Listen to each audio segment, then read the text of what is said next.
കൊട്ടാരക്കര എന്ന് കേൾക്കുമ്പോൾ ഗണപതി ക്ഷേത്രം, ഉണ്ണിയപ്പം, ആന, പിന്നെ KSRTC. എന്റെ നാടായോണ്ട് പറയുന്നത് കൊട്ടാരക്കരയിലെ KSRTC ബസ് സ്റ്റാൻഡ്, ആനവണ്ടി, ഇതൊക്കെയാണ്. പക്ഷെ ഒപ്പം ബാലകൃഷ്ണ പിള്ളയും ഞങ്ങളുടെയൊക്കെ ഒരു പ്രധാനപ്പെട്ട ഒന്നായിരുന്നു ഒരു കാലത്ത്. കൊട്ടാരക്കരയുടെ നേതാവാരെന്ന് ചോദിച്ചാൽ ബാലകൃഷ്ണ പിള്ള എന്ന് തന്നെ പറയും. കാരണം അദ്ദേഹം അങ്ങനെയാണ് ജയിച്ചുകൊണ്ടിരുന്നത് അവിടെ, സുൽത്താൻ. അതെ അതെ. പക്ഷേ പിന്നീടാണ് ഐഷ പോറ്റി ഒരിക്കൽ ബാലകൃഷ്ണ പിള്ളയെ തോൽപ്പിച്ച് പിന്നീട് അവരുടെ ഒരു നേട്ടമായിരുന്നു. അപ്പൊ CPM-ന്റെ പ്രതിനിധി എന്നുള്ള രീതിയിലാണ് അവർ അവിടെ സ്ഥാനാർത്ഥിയാവുകയും ജയിക്കുകയൊക്കെ ചെയ്തത്. ഞാനിപ്പോ പറയാൻ വന്നത് ബാലകൃഷ്ണപിള്ള അദ്ദേഹം മരണപ്പെട്ടു. ഐഷ പോറ്റി ആണ് പിന്നീട് അവിടെ പലപ്പോഴും ജയിച്ചു വന്നത്. പക്ഷെ ഇപ്പോൾ CPM-ന്റെ ഒരു പ്രധാനപ്പെട്ട ഒരു നേതാവ് തന്നെയാണ് ഐഷ പോറ്റി. CPM പലപ്പോഴും അവരെ മറക്കുന്നു എന്നൊരു തോന്നൽ ഉണ്ട് പലപ്പോഴായിട്ട്. എനിക്കത് തോന്നിയിട്ടുണ്ട് ഐഷ പോറ്റിയെ. കാരണം ഒരു വലിയൊരു അഡ്വക്കേറ്റ് ആണെങ്കിൽ ഒരു വലിയൊരു പ്രതിനിധിയാണ്. കാരണം കൊട്ടാരക്കരയിലെ ഒരു പക്ഷെ ബാലകൃഷ്ണപിള്ളയ്ക്ക് ശേഷം നന്നായിട്ട് ഭരിക്കാൻ കഴിഞ്ഞിട്ടുള്ള പല കാര്യങ്ങൾ ചെയ്യാനും ഒക്കെ നല്ലൊരു സ്ത്രീയാണ്, നല്ലൊരു നേതാവ് തന്നെയായിരുന്നു. പക്ഷേ ഇപ്പോൾ കോൺഗ്രസ് വേദിയിലേക്ക് ഐഷ പോറ്റി എത്തുന്നു എന്നൊരു വാർത്തയാണ് ഉമ്മൻചാണ്ടി അനുസ്മരണവുമായി ബന്ധപ്പെട്ട്. അപ്പോൾ ഒരു പ്രധാനപ്പെട്ട CPM നേതാവ് കോൺഗ്രസിലേക്ക് ആണോ പോകുന്നത്? ഈ ഉമ്മൻചാണ്ടി അനുസ്മരണത്തെ കുറിച്ച് പറയുകയാണെങ്കിൽ അത് രാഷ്ട്രീയ അതീതമായിട്ടുള്ള പ്രോഗ്രാം. നമ്മളിപ്പോൾ ഏറ്റവും അറിയപ്പെടുന്ന ആൾക്കാർ മരിച്ചു കഴിയുമ്പോൾ അവരെക്കുറിച്ചുള്ള യോഗങ്ങളുടെ, അതുപോലെ തന്നെ മഹാന്മാരുടെ പുസ്തക, ഇപ്പോൾ PS ശ്രീധരൻപിള്ളയുടെ പുസ്തക പ്രസാധന ചടങ്ങുകളിൽ തന്നെ, പ്രകാശന ചടങ്ങുകളിൽ തന്നെ മറ്റു പാർട്ടികളിൽ നിന്നുള്ള ആളുകൾ ധാരാളമായിട്ട് പങ്കെടുക്കാറുമൊക്കെ ഉണ്ട്. അത് വലിയൊരു തെറ്റായിട്ടും നമുക്കൊരു അച്ചടക്ക ലംഘനമായിട്ടും കരുതിക്കൂടാനാവാത്തതാണ്. പക്ഷേ നേരത്തെ പറഞ്ഞതുപോലെ ഐഷ പോറ്റിയെ സംബന്ധിച്ചിടത്തോളം ഈ ചേഞ്ച് ഓവർ എന്ന് പറയുന്നത് ഇതുവരെ അനുസ്മരണത്തിൽ പങ്കെടുത്തില്ലാത്തതുകൊണ്ടും അവർക്ക് പാർട്ടിയിൽ ഈ പറഞ്ഞ തരം താഴ്ത്തൽ അനുഭവപ്പെട്ടതുകൊണ്ടും വളരെ സംഘതമാകുന്നു, രാഷ്ട്രീയമായിട്ട് പ്രസക്തവുമാകുന്നു. അല്ല, നമ്മളിപ്പം CPM നേതൃത്വം ആരൊക്കെയെന്ന് ചോദിച്ചാൽ നമുക്ക് പ്രധാനപ്പെട്ട കുറേ വ്യക്തികളുടെ പേരുണ്ട്. പക്ഷെ അവിടെ ഒന്നും ഇപ്പം ഞാൻ ഈ പറയുമ്പോൾ പോലും ചില പ്രേക്ഷകർക്ക് ചിലപ്പോൾ ഐഷ പോറ്റി ആരാണെന്ന് അറിയണമെന്നില്ല. അതുകൊണ്ട് ഞാൻ കൊട്ടാരക്കരയിൽ നിന്ന് എടുത്ത് ഞാൻ പറയാൻ കാരണം അവരൊരു വലിയ മുൻനിരയിലേക്ക് വരേണ്ടുന്ന ഒരു നേതാവ് തന്നെയായിരുന്നു. CPM-ന്റെ ഒരു പ്രധാന ഭാഗം അല്ലെങ്കിൽ ഒരു പ്രധാനപ്പെട്ട പദവി തന്നെ വഹിക്കേണ്ടുന്ന ഒരു വ്യക്തി തന്നെയായിരുന്നു. പക്ഷേ ഇത്രത്തോളം അവരെ തഴയപ്പെടാനുള്ള കാരണം എന്താ? കഴിവുള്ള ഒരു വ്യക്തി തന്നെയാണ് അവർ. തീർച്ചയായിട്ടും ഇത് പറഞ്ഞത് പ്രത്യേക ഒരു സ്റ്റോറി ആയിട്ട് ചെയ്യേണ്ടതാണ്. CPM-ൽ സ്ത്രീകൾക്ക് പൊതുവേ അവഗണനയാണ്. പോളിറ്റ് ബ്യൂറോ അംഗം ബൃന്ദ കാരാട്ടാണെങ്കിലും, ഇനി താഴോട്ട് വന്നാൽ കേരളത്തിലെ KR ഗൗരിയമ്മയാണെങ്കിലും, അതുപോലെ തന്നെ നമ്മുടെ ശൈലജ ടീച്ചറാണെങ്കിലും ഒക്കെ തന്നെ, PK ശ്രീമതി ടീച്ചറാണെങ്കിലും, അല്ല അവരുടെയൊക്കെ പേരുകൾ നമുക്ക് അറിയാൻ സാധിക്കുന്നുണ്ടെന്നേ. അറ്റ്ലീസ്റ്റ് വാർത്തകളിലൂടെയെങ്കിലും പേര്. പക്ഷെ ഐഷ പോറ്റി എന്നൊരു പേര് എത്ര പേർക്ക് അറിയാം? ഒരു പക്ഷെ കൊട്ടാരക്കരക്കാർക്ക് അറിയാം, കൊല്ലം ജില്ലയിലുള്ളവർക്കറിയാം. അതിനപ്പുറത്തേക്കോ ഇപ്പുറത്തേക്കോ കേൾക്കാൻ സാധ്യതയുണ്ടോ?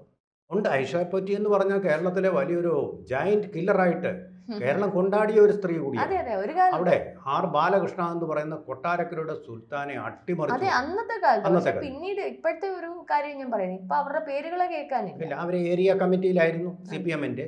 അവരെ പ്രവർത്തനത്തിൽ സജീവമാകുന്നില്ല എന്ന് പറഞ്ഞ് അവരെ ജില്ലാ കമ്മിറ്റിയിലേക്ക് മാറ്റി. ജില്ലാ കമ്മിറ്റിയിൽ ഇപ്പോൾ അവർ കൂടുതലായിട്ട് പങ്കെടുക്കുന്നില്ല. ഞാനിപ്പോൾ പാർട്ടിയിലില്ലല്ലോ, അതുകൊണ്ട് എനിക്ക് എവിടെ വേണമെങ്കിലും പോകാം എന്നുള്ള ഒരു റെസ്പോൺസാണ് ഐഷ പോറ്റി നടത്തിയത് ഉമ്മൻചാണ്ടി അനുസ്മരണ സമ്മേളനത്തിൽ പങ്കെടുക്കുന്നതിന്. അതിന് പാർട്ടിയുടെ അനുവാദമൊന്നും വേണ്ട എന്നാണ് പറഞ്ഞത്. അത് തീർച്ചയായിട്ടും വളരെ പ്രസക്തമായിട്ടൊരു കാര്യമാണ്. അവരതുകൊണ്ട് തന്നെ പിന്നെ CPM-ൽ ധാരാളം ആൾക്കാരെ കോൺഗ്രസ് ഈ തെരഞ്ഞെടുപ്പിന് മുമ്പായിട്ട് കോൺഗ്രസിലേക്ക് അല്ലെങ്കിൽ UDF-ലേക്ക് കൊണ്ടുവരാനുള്ള തീവ്ര ശ്രമം നടത്തുന്നുണ്ട്. അപ്പോൾ അതിൻ്റെ ഭാഗമായിട്ട് കൊട്ടാരക്കര മുനിസിപ്പാലിറ്റി ഭരിക്കുന്നത് CPM-ആണ് അല്ലേ? ആ CPM-ന്റെ യോഗത്തിൽ തന്നെ ഐഷ പോറ്റിയെക്കുറിച്ച് വളരെ നല്ല വാക്കുകളിൽ കോൺഗ്രസ് അംഗങ്ങൾ പറയുകയുണ്ടായി. ഐഷ പോറ്റിയെ നമ്മൾ കോൺഗ്രസിലേക്ക് കൊണ്ടുവരണം എന്ന് പറയുന്ന ഒരു ആശയം തന്നെ ഉടലെടുത്തത് കൊട്ടാരക്കര നഗരസഭാ കൗൺസിൽ യോഗത്തിൽ വെച്ചിട്ടാണ്. അപ്പോൾ അവരിപ്പോൾ അങ്ങോട്ട് പോകുന്നുണ്ട്. നോക്കൂ, ഈ ഐഷ പോറ്റി അന്ന് R ബാലകൃഷ്ണപിള്ളയെ തോൽപ്പിച്ചത് അത് അപ്രതീക്ഷിതവും അവിശ്വസനീയമായിരുന്നു. വലിയൊരു ഞെട്ടലാണ്. ഈ തകർത്തു ബാലകൃഷ്ണപിള്ള പുതുമുഖം കൂടിയാണ്. ഐഷ പോറ്റി എന്നുള്ള പേര് തന്നെ എല്ലാവരിലും വളരെയധികം ജിജ്ഞാസയും അത്ഭുതവും ഉളവാക്കിയതാണ്. അങ്ങനെ ഇങ്ങനെ ഈ ഐഷയും പോറ്റിയും എന്നുള്ള ഒരു അങ്ങനെയല്ല, എൻ്റെ അച്ഛൻ എനിക്ക് ഇഷ്ടപ്പെട്ടിട്ട പേരാണെന്ന് അവർ പറയുകയുണ്ടായിട്ടുണ്ട്. ഐഷ എന്നുള്ള പേര് ഹിന്ദു മതത്തിൽ എന്തുകൊണ്ട് സ്വീകരിച്ചുകൂടാ എന്നാണ് അവർ ചോദിച്ചത്. അപ്പോൾ അതുകൊണ്ട് ഈ സ്ത്രീ ജയിച്ച് MLA ആയി വന്നപ്പോൾ ഒരിക്കൽ ഞാൻ വിളിച്ചു, സംവാദത്തിൽ അവർ വന്നത് എങ്ങനെയാണെന്ന് അറിയാമോ? ചന്ദനക്കുറി ഇട്ടുകൊണ്ടാണ് വന്നത്. ഐഷ പോറ്റി എന്നുള്ള വലിയൊരു ചന്ദന തൊട്ടുകൊണ്ടാണ് അവർ വന്നത്. എന്നിട്ടോ സാധാരണഗതി കെ കരുണാകരൻ വന്നാലും AK ആൻ്റണി വന്നാലും ഉമ്മൻചാണ്ടി വന്നാലും തെക്കു കൂട്ടാത്ത ദൂരദർശൻ ജീവനക്കാരെ ഐഷ പോറ്റിയെ ഒന്ന് കാണണമെന്ന് ശുപാർശ ചെയ്തുകൊണ്ട് അവരെ കാണാൻ വേണ്ടി വന്നു. അവരെ ഒരു നോക്ക് കാണാൻ വേണ്ടി.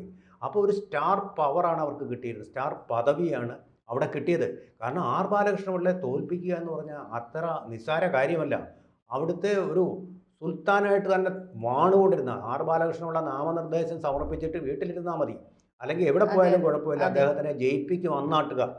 അത്രമാത്രമാണ് അദ്ദേഹത്തിൽ ഉണ്ടായിരുന്ന വിശ്വാസം. ഒരുപക്ഷെ ഇടമലയാർ ക്യാമ്പയിനെ കുറിച്ച് മനോരമ നടത്തിയ ആ ക്യാമ്പയിൻ്റെ ഫലമായിട്ട്, ഇടമലയാർ അഴിമതിയെക്കുറിച്ച് അവർ നടത്തിയ ആ ക്യാമ്പയിൻ്റെ ഫലമായിട്ടായിരിക്കണം ഇവർക്ക് R ബാലകൃഷ്ണപിള്ളയ്ക്ക് ഇങ്ങനൊരു പതനം ഉണ്ടാക്കാൻ കഴിഞ്ഞത് എന്ന് വേണം നമുക്ക് വിചാരിക്കാൻ. ഇതെല്ലാം കൂടെ ചേർന്ന് ഒരുപാട് ഫാക്ടേഴ്സ് ഒരുമിച്ച് കൂടുമ്പോഴാണല്ലോ, ഒരുപാട് കാരണങ്ങൾ ഒരുമിച്ചുണ്ടാകുമ്പോഴാണല്ലോ ഇങ്ങനെയുള്ള പരാജയങ്ങൾ സംഭവിക്കുന്നത്. എന്തായാലും വലിയൊരു അടിയായിരുന്നു അദ്ദേഹത്തിന് എന്നുള്ളത് വളരെ വ്യക്തമാണ്. സജീവ രാഷ്ട്രീയത്തിൽ നിന്നുള്ള ഒരു വനവാസം തന്നെ R ബാലകൃഷ്ണപിള്ളയ്ക്ക് അതിനെ തുടർന്ന് ഏറ്റുവാങ്ങേണ്ടതായിട്ട് വന്ന ഒരു സംഭവമായിരുന്നു അത്.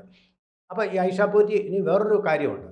CPM അവരോട് കാണിച്ച അവഗണന ഇന്നും ഇന്നലെയും തുടങ്ങിയതല്ല. ഐഷ പോറ്റിക്ക് ശരിക്കും നിയമസഭയിൽ സത്യപ്രതിജ്ഞ ചെയ്യുന്നത് ഈശ്വരനാമത്തിൽ വേണമെന്നായിരുന്നു ആഗ്രഹം. ഈശ്വര വിശ്വാസമുള്ള സ്ത്രീയുമായിരുന്നു. പക്ഷേ CPM സമ്മതിച്ചില്ല. നിയമസഭാ കക്ഷി അവരെ അതിനനുവദിച്ചില്ല. ദൈവനാമത്തിൽ സത്യപ്രതിജ്ഞ പാർട്ടി സഖാക്കൾ ചെയ്യാൻ പാടില്ല, ദൈവത്തെ നിഷേധിക്കണം. അങ്ങനെ ദൈവ നിഷേധത്തിലാണ് അവർ അവിടെ സത്യപ്രതിജ്ഞ ചെയ്തത്. പിന്നീട് ശബരിമല പ്രശ്നം വന്നപ്പോൾ ശബരിമല വിശ്വാസത്തെ തന്നെ ചോദിച്ചു. സ്ത്രീപക്ഷത്ത് നിന്നുകൊണ്ട് ശബരിമല വിശ്വാസത്തെ തന്നെ അവർ എതിർത്ത് പറഞ്ഞു. അപ്പോൾ ഈ രണ്ട് കാര്യങ്ങളിൽ ഇവർക്ക് പശ്ചാത്താപമുണ്ട്. അപ്പോൾ നമുക്ക് വയസ്സാകുന്ന കാലത്താണല്ലോ ചെറുപ്പത്തിൽ ചെയ്ത തെറ്റുകളെക്കുറിച്ച് പശ്ചാത്താപം ഉണ്ടാകുന്നത്. ആ പശ്ചാത്താപത്തിൻ്റെ പരിണാമം കൂടിയായിരിക്കാം ഇത്. എന്തായാലും ഇപ്പോൾ തെരഞ്ഞെടുപ്പുമായി ബന്ധപ്പെട്ട് കോൺഗ്രസ് വലിയ ഒരുക്കങ്ങളാണ് നടത്തുന്നത്. അതിൻ്റെ ഒരു ഭാഗം കൂടിയായിരിക്കും ഐഷ പോറ്റിയെ ഇത്തരത്തിൽ കോൺഗ്രസിലേക്ക് കൊണ്ട് വരുത്തണം എന്നുള്ളൊരു നിർദ്ദേശം അല്ലെങ്കിൽ ആ ഒരു ആഗ്രഹം അവർ പ്രകടിപ്പിക്കുന്നത്. അങ്ങനെയാണെങ്കിൽ കൊട്ടാരക്കര മണ്ഡലം സാറിനറിയാലോ, CPM കോൺഗ്രസ് BJP ഉണ്ട്, മൂന്നും ഒരു ത്രികോണ മത്സരമായിട്ട് ഭയങ്കരമായിട്ട് വരാം. ഇനി ഈ പറഞ്ഞ CPM-ലും BJP-ലും ആര് നിൽക്കും എന്നുള്ളത് നമുക്കറിയില്ല. പക്ഷെ ഒരു പക്ഷേ ഐഷ പോറ്റി കൊട്ടാരക്കര മണ്ഡലത്തിൽ നിൽക്കുകയാണെങ്കിൽ ഒരു വല്ലാത്ത ജനപിന്തുണ അവർക്ക് വരും. അങ്ങനെയാണ് മത്സരം ഭയങ്കരമായിട്ട് കിടക്കില്ലേ. കാരണം ഒരു CPM കോട്ട ആണ്, കഴിഞ്ഞ തദ്ദേശ തെരഞ്ഞെടുപ്പുകളിലൊക്കെ CPM കോട്ടയാണ്. പക്ഷെ തകർത്തുകൊണ്ട് കോൺഗ്രസ് വരാൻ സാധ്യതയില്ല. തീർച്ചയായിട്ടും കോൺഗ്രസ് തമ്മിലടിച്ച് നശിക്കാതിരുന്നാൽ തീർച്ചയായിട്ടും കോൺഗ്രസ്സിന് തിരിച്ചു പിടിക്കാൻ പറ്റും ആ മണ്ഡലം. ഐഷ പോറ്റിയെ വെച്ച് കഴിഞ്ഞാൽ അതിന് മൈലേജ് കൂടും എന്നുള്ള കാര്യത്തിൽ ഒരുവിധ സംശയമില്ല. ഐഷ പോറ്റിയെ കൊണ്ടുവരികയാണെങ്കിൽ മറ്റൊരു വലിയ വിജയമായിരിക്കും. ഐഷ പോറ്റി എങ്ങനെ R ബാലകൃഷ്ണപിള്ളയെ ജയിച്ചു, അതുപോലെ കോൺഗ്രസിൻ്റെ ഒരു വിജയമായിരിക്കും ഐഷ പോറ്റി കോൺഗ്രസ്സിലേക്ക് മാറി വരുന്നത്. CPM-ന് ഒരു പ്രഹരവുമായിരിക്കും അത്. അതുകൊണ്ട് തന്നെ ആ ഒരു വിജയം ഉറപ്പാക്കിക്കാൻ വേണ്ടി ഇങ്ങനെയുള്ള ആൾക്കാരെ, ഈശ്വരവിശ്വാസികളായ ആൾക്കാരെ, ഈശ്വരനെ നിഷേധിക്കുന്ന ഈ പാർട്ടിയിൽ നിന്ന് കൊണ്ടുവരുന്നത് കോൺഗ്രസിന് ഗുണം ചെയ്യും എന്നുള്ളത് തന്നെയാണ്. കാരണം എനിക്കറിയാം കൊട്ടാരക്കര ശരിക്കും കോൺഗ്രസ് പാർട്ടി എന്ന് പറയുന്നത് ശരിക്കും എന്താ പറയുക, മതത്തിനോടും രാഷ്ട്രീയത്തിനോടും ഒക്കെ സമന്വയപ്പെട്ട് എല്ലാവരെയും സ്വീകരിക്കുകയും അല്ലേ, ഒരു ജനാധിപത്യ പാർട്ടി എന്ന് തന്നെ നമുക്ക് പറയേണ്ടി വരും. അവിടെ എന്തും ഫ്രീഡം ഉണ്ട്, അല്ലെ എന്തിനും ആകർഷണം. അതാണ് ആ ഒരു പാർട്ടിയുടെ ഒരു ഇത്രത്തോളം ആ പാർട്ടി നിലനിൽക്കാൻ തന്നെ കാരണം. പക്ഷെ ഇതിനകത്തുള്ള നേതാക്കന്മാർ സാറ് പറഞ്ഞതുപോലെ തമ്മിലടിയാണ് ഈ പാർട്ടി ഇത്രയേറെ നശിപ്പിച്ചത്. അതെ, തീർച്ചയായിട്ടും രഞ്ജിനി തുടക്കത്തിൽ പറഞ്ഞ പോലെ കൊട്ടാരക്കര എന്ന് പറയുന്നത് രാമായണ മാസത്തിൻ്റെ ആരംഭം കൂടിയാണല്ലോ. കൊട്ടാരക്കര എന്ന് പറയുന്ന ആ സ്ഥലം അറിയപ്പെടുന്നതിന് ആദ്യം മാവിൽ വരുന്നത് കൊട്ടാരക്കര ഗണപതി ക്ഷേത്രത്തിലെ ഉണ്ണിയപ്പത്തിൻ്റെ സ്വാദ് തന്നെയാണ് വരുന്നത്. പഞ്ചാര പുറത്ത് ചേർത്ത് വെച്ചിരിക്കുന്ന, ചാലിച്ചു വെച്ചിരിക്കുന്ന അതിൻ്റെ സ്വാദ് തന്നെയാണ് എന്ന് പറയുന്നത്. അവിടുത്തെ രാഷ്ട്രീയത്തിലും അതിൻ്റെ ഒരു സ്വാദ് മാത്രമല്ല സ്വാധീനവുമുണ്ട്. പിന്നെ പള്ളികൾ, ഇവിടെയാണ് അവിടെ പ്രമുഖമായിട്ട് റോളുകൾ വഹിക്കുന്നത്. അപ്പോൾ അങ്ങനെയുള്ള ഒരു ഭൂമികയിൽ തീർച്ചയായിട്ടും ഐഷ പോറ്റിയെ പോലെ പശ്ചാത്താപ ഹൃദയമുള്ള ഒരു CPM-കാരിക്ക് വലിയ സ്ഥാനമുണ്ട്. ഈശ്വരവിശ്വാസിയായ ഒരു CPM-കാരിക്ക് അവരുടെ പിന്നെ വിശ്വാസങ്ങൾ സാധിക്കാൻ പറ്റാതെ CPM-ൽ നിൽക്കേണ്ടി വന്നതിനെക്കുറിച്ച് പശ്ചാത്താപ ഭാരമുള്ള ഹൃദയവുമായിട്ട് വന്നു കഴിഞ്ഞാൽ തീർച്ചയായിട്ടും വലിയൊരു സ്വീകരണം അവിടെ ആ മണ്ഡലത്തിൽ ലഭിക്കുമെന്ന് തന്നെയാണ് കരുതേണ്ടത്. CPM-നെ നിന്ന് കോൺഗ്രസ്സിന് ആ സീറ്റ് പിടിച്ചെടുക്കാൻ ഒരു സന്ദർഭം സംജാതമാവുകയും ചെയ്യും.